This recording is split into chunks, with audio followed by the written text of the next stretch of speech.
তোমারও কি ফেসবুকের মনিটাইজেশন ওয়েটিং লিস্টে আটকে আছে? এই টুলসটাই কিন্তু তোমার ভবিষ্যতের আয়ের চাবিকাঠি।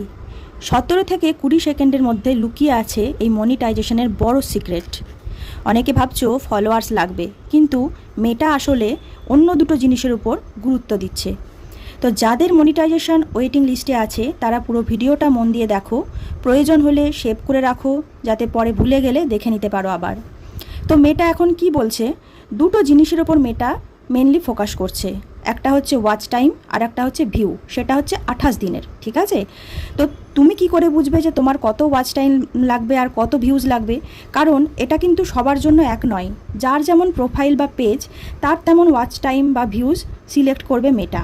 তো চলো আমি তোমাদেরকে স্ক্রিন শেয়ার করে পুরো ব্যাপারটা ডিটেলসে বুঝিয়ে দিই যে কি করে বুঝবে তোমার ওয়াচ টাইম কত লাগবে আর তোমার ভিউজ কত লাগবে, তাহলে তুমি মনিটাইজেশনটা পাবে। তো চলো আমি পুরোটা স্ক্রিন শেয়ার করে দেখাচ্ছি।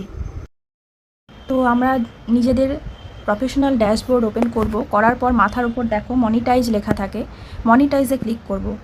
তো মনিটাইজে ক্লিক করার পর দেখো কন্টেন্ট মনিটাইজেশন ওয়েস্ট লিস্ট বলে আছে এটা।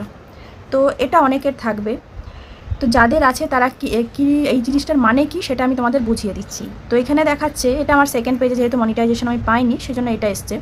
তো দেখো এখানে অ্যাভারেজ রিল ওয়াচ টাইম লেখা আছে।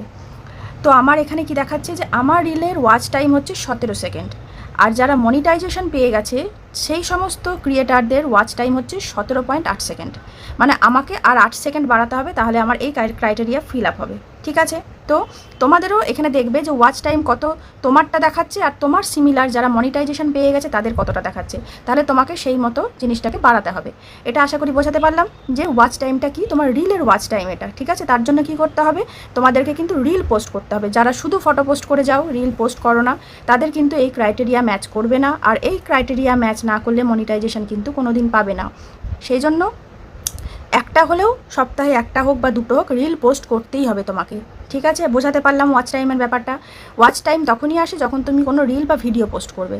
ঠিক আছে, তারপরে দেখো এবার আসছে total view on your content. এবার তোমার পুরো কন্টেন্ট, এবার এখানে কিন্তু কন্টেন্ট মানে তুমি টেক্সট পোস্ট করছো, তুমি ফটো পোস্ট করছো, প্লাস তোমার রিলস, সব মিলিয়ে এটার ভিউ।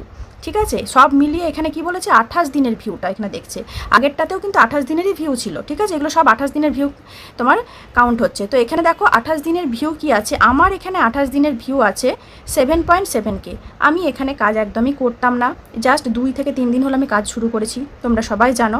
তো এবার এখানে কি বলছে দেখো, সিমিলার মনিটাইজিং ক্রিয়েটার, এখানে যারা আমার সিমিলার যারা আছে, যারা মনিটাইজেশন পেয়ে গেছে, তাদের ভিউ কত আছে 28 দিনের, 28.8K। মানে কে মানে হচ্ছে হাজার, এখানে আমার হচ্ছে 7,700, তাদের আছে 28,800। মানে আমি যদি গড়ে হিসেব করি তাহলে আমাকে এখন 29,000 ভিউজ তুলতে হবে 28 দিনে, তবেই আমি গিয়ে মনিটাইজেশনের ক্রাইটেরিয়া আমি ফিল আপ করতে পারবো, তবেই হয়তো আমি মনিটাইজেশনটা পাবো। এখানে সেটাই বলছি, তুমি এটা করলে তোমার এখানে মনিটাইজেশনের জন্য ইনভাইট আসবে। দেখো ওপরে কন্টেন্ট মনিটাইজেশন ওয়েট লিস্টের নিচে এটা লেখা আছে যে তুমি যদি এটা করো তাহলে তোমার কাছে এটা ইনভাইট আসবে।